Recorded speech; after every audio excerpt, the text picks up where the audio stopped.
अक्सर जिस लड़ाई में हम जीतने की कोशिश कर रहे होते हैं पूरी दुनिया से, वो लड़ाई हमारी खुद से होती है।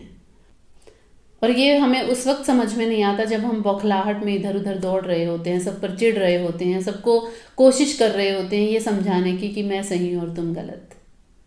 लेकिन जैसे ही हम शांत बैठते हैं और विचार करते हैं हर उन चीज़ों पर जो जो हमने किया है लाइफ में, या उन पर जो भी फैसले लिए हैं उन पर, तो हमें समझ में आता है कि ये लड़ाई तो हमारी किसी और से थी ही नहीं, ये खुद से थी। नमस्कार, मेरा नाम है निधि कौशिक और स्वागत है आप सभी का मेरे YouTube चैनल निधि टॉक्स पर। यहाँ पर हम बात करते हैं किताबों की, कहानियों की, नए लेखकों की। आज की जो हमारी किताब है वो है तुम्हारी औकात क्या है, बाय पीयूष मिश्रा।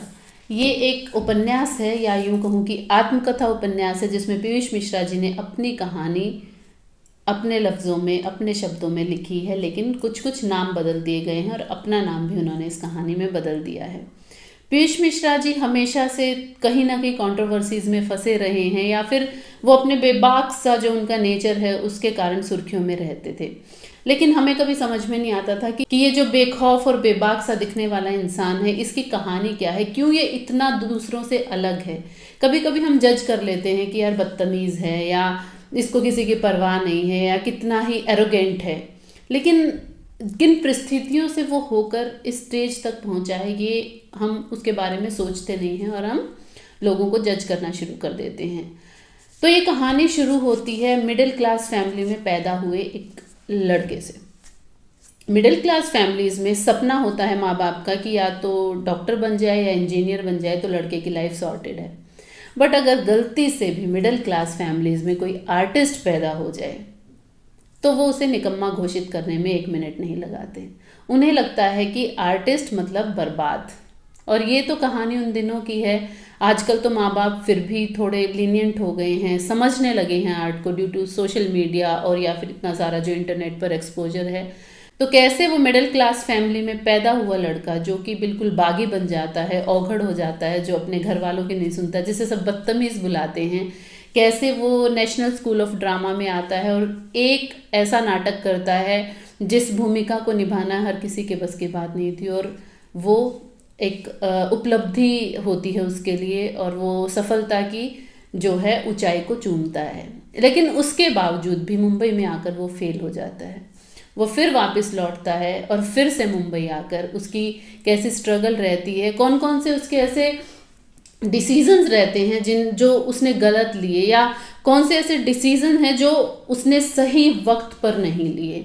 ये चीज़ें समझनी बहुत ज़रूरी हैं लाइफ में। तो अपनी लाइफ के बारे में बताकर हम कभी कभी दूसरों का मार्गदर्शन कर देते हैं। तो वैसे ही कुछ किताब है, जितने भी आर्टिस्ट जो दिल्ली में एनएसडी में पढ़ रहे हैं, या फिर जो मुंबई में जाकर स्ट्रगल कर रहे हैं, या और भी आर्टिस्ट जो अपने अपने लेवल पर मिडिल क्लास फैमिलीज में पैदा होकर अपने काम में कंटिन्यूएशन के लिए स्ट्रगल कर रहे हैं कि बिना किसी मोटिवेशन के कैसे कंटिन्यू इस काम को करते रहना चाहिए, उन लोगों के लिए किताब बहुत ज़रूरी है। और अक्सर हम जब ऑटोबायोग्राफीज़ लिखी हुई देखते हैं या फिर किसी की ज़िंदगी पर मूवी बनते हुए देखते हैं, तो हम अक्सर देखते हैं कि उसमें ना उस इंसान की इमेज बिल्कुल वाइट वॉश कर दी जाती है।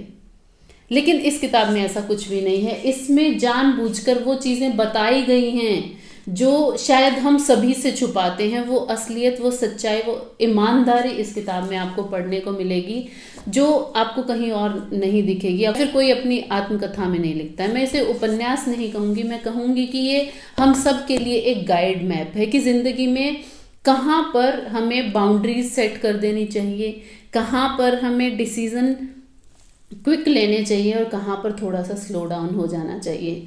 इस किताब की सबसे सुंदर बात जो लगी वो मुझे ये लगी कि इसमें अध्यात्म के बारे में बात की गई है, और कैसे अध्यात्म यानी कि मेडिटेशन हमारी हेल्प करता है हमारी लाइफ को कंट्रोल करने में, हमारे थॉट्स को कंट्रोल करने में, हमारी जो लाइफस्टाइल है उसको बैलेंस करने में, और कैसे आर्टिस्ट की लाइफ में अध्यात्म की ज़रूरत है।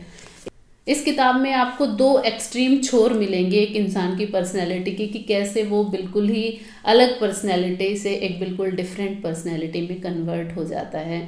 तो मैं रेकमेंड करती हूँ ये किताब उन सभी को जो पीयूष मिश्रा जी को बड़े ही करीब से जानना चाहते हैं, या जिसने भी गलती से भी न्यूज़ में देखकर या मैगजीन्स में पढ़कर या न्यूज़पेपर में पढ़कर पीयूष मिश्रा जी को जज कर लिया है कि ये तो पता नहीं कैसे एरोगेंट से हैं या ऐसे कैसे एकदम से बेबाक बोल देते हैं, तो उसके पीछे का रीज़न कि उनकी पर्सनैलिटी ऐसे डेवलप क्यों हुई है और क्यों वो ऐसे हैं कि सब उनकी वो डांट वो बातें प्यार से सुन भी लेते हैं।